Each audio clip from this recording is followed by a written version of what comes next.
Aujourd'hui, les jeunes ont pris part à une activité où ils devront travailler en équipe.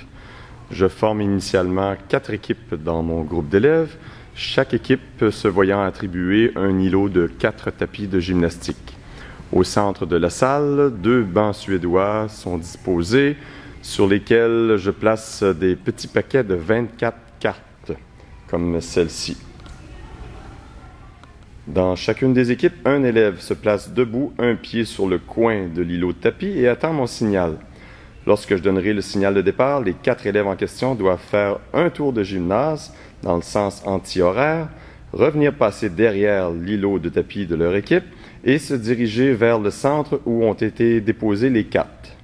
Une fois au centre, l'élève saisit la première carte et la porte à son équipe. Et l'équipe maintenant a pour tâche de reproduire exactement le symbole qui figure sur cette carte sur le plancher. Si les élèves sont trop nombreux, il n'y a pas de problème. Si les élèves donc dépassent un petit peu les limites, les bordures du tapis, on est paré à toute éventualité dans ce cas-ci. Il s'agit donc de reproduire le plus fidèlement possible ce qu'on observe sur la carte, comme si le juge, qui est l'enseignant, passait à vol d'oiseau, c'est-à-dire s'il était au-dessus de l'équipe. Alors, si l'image correspond raisonnablement à ce qu'on voit sur la carte, l'enseignant va donner le signal à l'équipe d'aller chercher une seconde carte. Un deuxième élève fait le tour du gymnase pendant que le premier vient redéposer la carte qu'il avait prise à côté de la pile.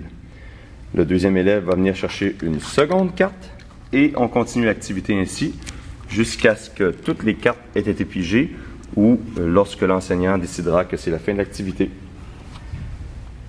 Les symboles apparaissant sur les cartes peuvent être de différents ordres. Vous voyez ici, point d'interrogation, différents symboles. Ce qui compte, c'est de compliquer la tâche de plus en plus pour que les jeunes aient un petit peu de mal à s'y retrouver et pour les forcer justement à établir des stratégies d'équipe, des stratégies de travail qui vont être efficaces. C'est une activité, comme vous le constaterez, qui aura un effet marqué auprès des élèves. Elle m'a été inspirée d'un de mes anciens stagiaires il y a de très nombreuses années qui s'appelait Éric Bédard et qui doit probablement s'appeler ainsi encore, dont j'ai perdu toute trace depuis plusieurs années et qui avait fait quelque chose d'un peu similaire. Je vous avoue bien franchement que je ne me souviens plus trop à quoi ça ressemblait, mais l'idée principale était la même, c'est-à-dire de reproduire une image quelconque à partir d'une carte, la reproduire sur le plancher avec une équipe. Alors merci à Éric, si jamais je peux avoir de ses nouvelles, j'en serais bien heureux.